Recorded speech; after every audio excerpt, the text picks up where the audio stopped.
अस्सलाम वालेकुम प्यारे बच्चों। जैसा कि आपको पता है, बात चल रही है फार्मिंग की, फार्म सिस्टम की। इसमें हमने टाइप्स ऑफ फार्मिंग भी पढ़ी। इसमें subsistence farming and commercial farming दो टाइप्स हैं, मेन दो टाइप्स। फिर सब्सिस्टेंस फार्मिंग को हमने और दो हिस्सों में तकसीम किया।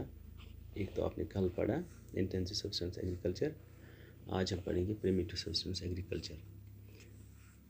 It includes shifting cultivation and nomadic herding. Shifting cultivation is practiced in the thickly forested areas of Amazon basin, tropical Africa, parts of Southeast Asia, and Northeast India. These are the areas of heavy rainfall and quick regeneration of vegetation. A plot of land is cleared by felling the trees and burning them. The ashes are then mixed with the soil and crops like maize, yam, potatoes, and cassava are grown. If the soil loses its fertility, the land is abandoned and the cultivator moves to a new plant. Shifting cultivation is also known as slash and burn agriculture.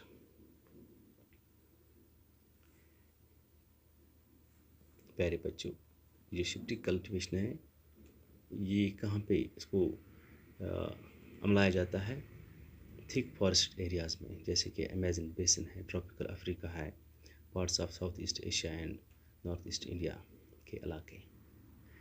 यहाँ पे जो ये इलाके जो है, यहाँ पे heavy rainfall होता है और क्विक रिजनरेशन ऑफ वेजिटेशन, बहुत जल्दी यहाँ पे रिजनरेशन ऑफ वेजिटेशन हो जाती है। इसमें क्या किया जाता है, एक प्लॉट ऑफ लैंड लिया जाता है, उसको क्लियर किया जाता है, जहाँ पे वहाँ पे जो ट्रीज़ होते हैं या कुछ ट्रीज़ या जो दरख्त होते हैं उनके पत्ते होते हैं उनको बर्न किया जाता है, और जो इसको जो राख होती है उसको फिर सॉइल के साथ, मिट्टी के साथ मिक्स किया जाता है। तो जो वहाँ पे हम फिर क्रॉप्स हासिल करते हैं, जैसे मेज़ है, यम, पोटैटोज और कैसावा, वहाँ पे इनको ग्रोन किया जाता है। जब ये सॉइल जो मिट्टी है लूज़ करती है अपनी फर्टिलिटी को, तो फिर इस लैंड को अबैंडन किया जाता है और कल्टीवेटर जो होते हैं वो मूव करते हैं नए प्लॉट। शिफ्टिंग कल्टीवेशन को हम स्लैश एंड बर्न एग्रीकल्चर भी कहते हैं। अब है nomadic herding.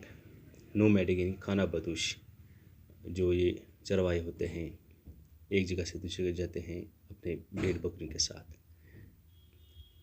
Nomadic herding is practiced in the semi-arid and arid regions of Sahara, यानी कि जो नीम, बंजर और बंजर जो रीजन्स होते हैं सहारा में, central Asia and some parts of India like Rajasthan and Jammu and Kashmir में, यहाँ पे ये प्रैक्टिस किया जाता है। In this type of farming, इस काश्तकारी में क्या होता है, herdsman move from place to place with their animals for fodder and water along defined routes. ये जो हर्ड्समैन होते हैं ये एक जगह से दूसरी जगह जाते हैं अपने एनिमल्स को साथ लेकर, उनके लिए जो चारे की ज़रूरत होती है, खाने की और पानी की, और डिफाइंड रूट्स होते हैं इनके लिए, वहीं से वो जाते हैं। This type of movement arise in response to climatic constraints and terrains.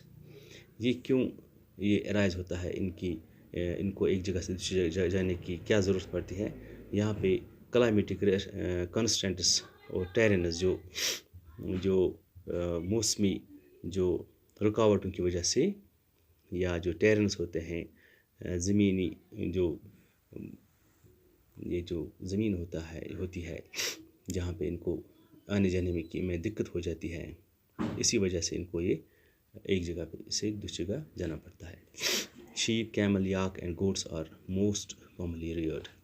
ये शीप, कैमल, याक और गोट्स जो होते हैं ना, भेड़ बकरियाँ या याक है, ऊँट वगैरह, भेड़, ये रियर करते हैं, इनको ज़्यादातर ये इन्हीं को पालते हैं। दे प्रोवाइड, इनसे क्या आउटपुट मिलता है इनसे?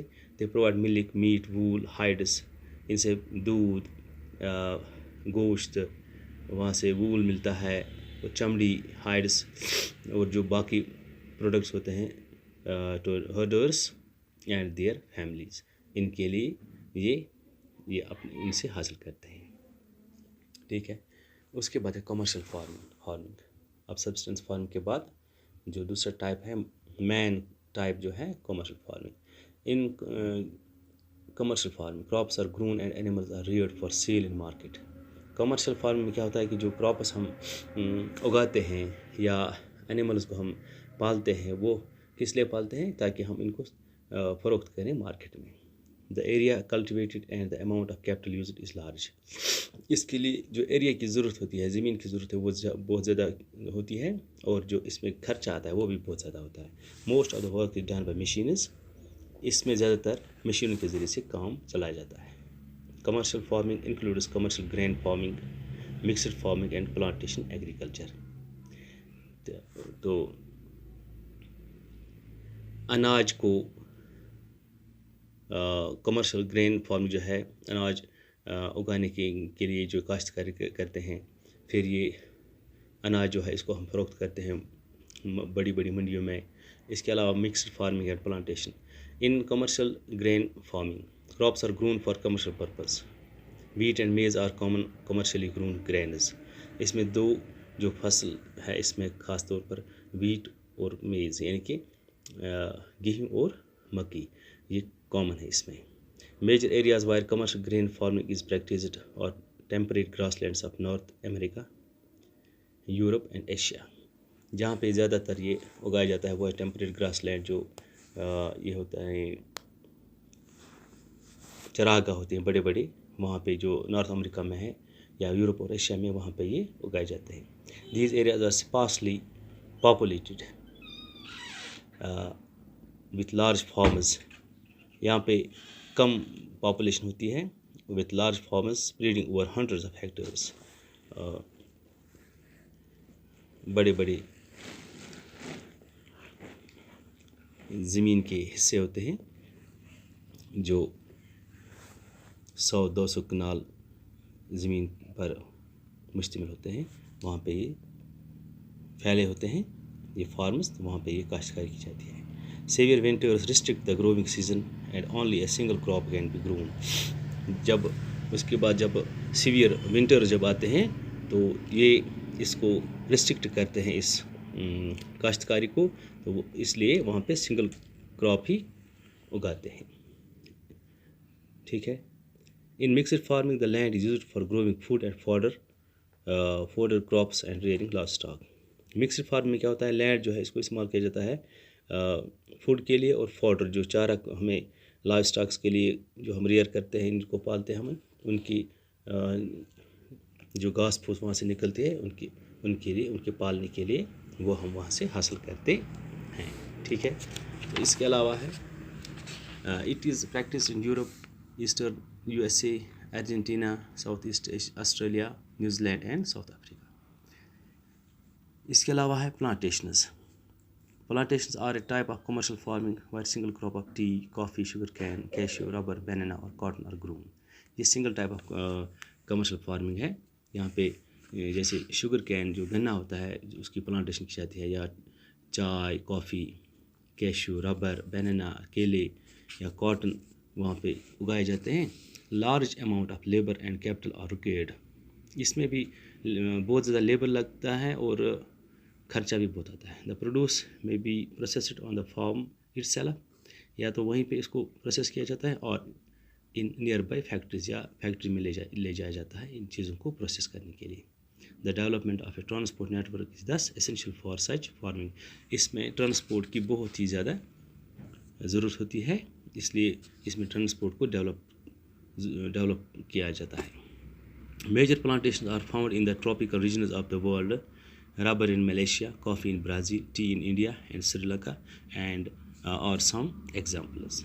ठीक है प्यारे बच्चों, यहाँ तक आज हमने ये पढ़ा। तो बाकी जो इसमें जो हिस्सा है इसमें हमें मेजर क्रॉप्स पढ़ने हैं, तो इंशाल्लाह वो हम आप तक कल पहुँचाएँगे। आज यहीं पे इख्तिताम करते हैं, तो हमें दीजिए इजाज़त। अल्लाह हाफिज़।